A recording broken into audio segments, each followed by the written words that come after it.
இன்னைக்கு ஒரு உண்மையை சொல்றேங்க, ஒரு உண்மையை சொல்றேன்.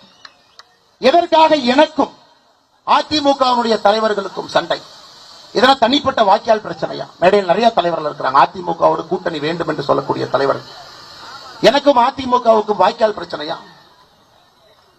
நம்முடைய கூட்டணியில் இருக்கக்கூடிய தலைவர் எடப்பாடி பழனிசாமி அவர்களை தொலைபேசி மூலமா கூப்பிடுறாங்க.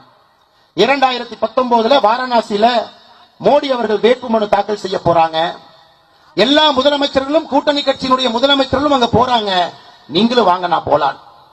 அதற்கு எடப்பாடி பழனிசாமி சொன்ன பதில் என்னன்னா, தோற்க போகிற மோடிக்காக நான் எதற்கு வாரணாசிக்கு வர வேண்டும் என்று சொன்ன பதில். இல்லை என்று எடப்பாடி பழனிசாமி சொல்லட்டும். என்னுடைய தலைவனை பற்றி எப்படி எடப்பாடி பழனிசாமி என்று பேசினாரோ, மானமுள்ள அண்ணாமலை அன்றிலிருந்து கூட்டணி கட்சி தலைவராக எடப்பாடி பழனிசாமி எப்பொழுதும் நான் ஏற்றுக்கொண்டது கிடையாது, எப்பொழுதும் ஏற்றுக்கொண்டது கிடையாது.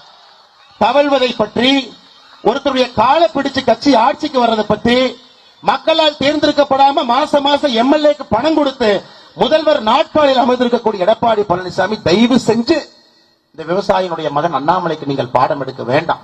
எப்படி வர வேண்டும், எப்படி அரசியல் இருக்க வேண்டும், எப்படி செய்ய வேண்டும் என்கின்ற பாடம் எடுக்க